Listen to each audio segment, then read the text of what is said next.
നിന്നൊരമ്പിളി അമ്പിളിക്കലക്കുള്ളില് ഓര കൺമുന്നിൽ നിങ്ങളോട് എല്ലാവരോടും എനിക്കൊന്നേ പറയാം. നിങ്ങൾ കൈയടിക്കുന്ന സമയത്ത് ആനന്ദിക്കണം. ഇപ്പൊ ഞാനും ബാബുസ്വാമിയുടെ നമ്മളൊരു നൃത്തം ചെയ്തിരുന്നു. ബാബുസ്വാമി ഞാനിങ്ങനെ വരുന്ന സമയത്ത് എന്നെ വിശാഖെന്ന് പറഞ്ഞിട്ടൊരു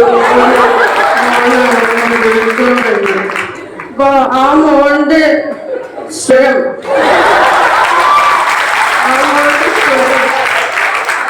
എനിക്ക് നമ്മുടെ ഗായകൻ സുദീപിനെ പോലെ തോന്നുന്നു. എനിക്ക് സുദീപിനാണ് ചെമ്പകപ്പൂങ്കാട്ടിലെ ആ പാട്ട് പാടിയ ആ ഒരു ഗായകന്റെ സ്വരം പോലെ എനിക്ക് തോന്നുന്നു. മോന് വിഷമാണ്.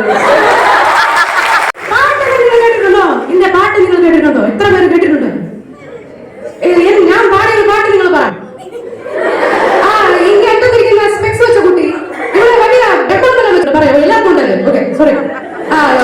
ഏതാണ് പാട്ട്? ഞാൻ പാടുന്ന പാട്ട് പറയൂ. തേൻ തേനോ? ഞാൻ പാടുന്നല്ല, ശ്രേയാഘോഷല്ലേ.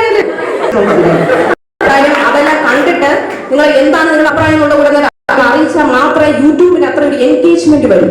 അപ്പൊ അതിൽ കൂടെ എനിക്ക് ഓയോസിൽ കുറച്ചുകൂടെ ഒരു നിങ്ങൾ നന്നായിട്ട് പർച്ചേസ് ചെയ്യാമെന്നാണ് ഞാൻ പറയുന്നത്. 10 പീസൊക്കെ ഞാൻ ചിലതൊക്കെ എടുക്കാറുള്ളൂ. അപ്പൊ ആ 10 പീസസും അപ്പൊ തന്നെ സോൾഡ് ഔട്ട് ആയി. പിന്നീട് ഈ ആയുധ കോളേജിലെ ഇൻവൈറ്റ് ചെയ്യാൻ ഒരുപാട് സന്തോഷം. ഇവിടെ ഇരിക്കുന്ന എല്ലാ കുട്ടികളും നല്ല സന്തോഷവതികളായിട്ട് നല്ല സുന്ദരികളുമായിട്ടൊക്കെ ഇരിക്കുന്നത് എനിക്ക് അത്രയും സന്തോഷമുണ്ട് നിങ്ങളെ കാണുമ്പോൾ. എന്റെ പുതിയ സിനിമ എല്ലാവരും തിയേറ്ററിൽ പോയി തന്നെ കണ്ട് വിജയിപ്പിക്കണം. Thank you so much. നല്ല കറുത്ത മുടികളുള്ള എനിക്ക് ഭയങ്കര ഇഷ്ടമാണ്. അപ്പം സുന്ദരിയാണോ വിചാരിക്കുന്നേ? സുന്ദരിയാണോ? സുന്ദരിയാണോ? അങ്ങനെ ഒരു അഭിപ്രായം ഉണ്ടോ സുന്ദരിയെന്ന്? പിന്നെ കഴിഞ്ഞിട്ടേ ഉള്ളൂ എല്ലാരും. അത് കേരളം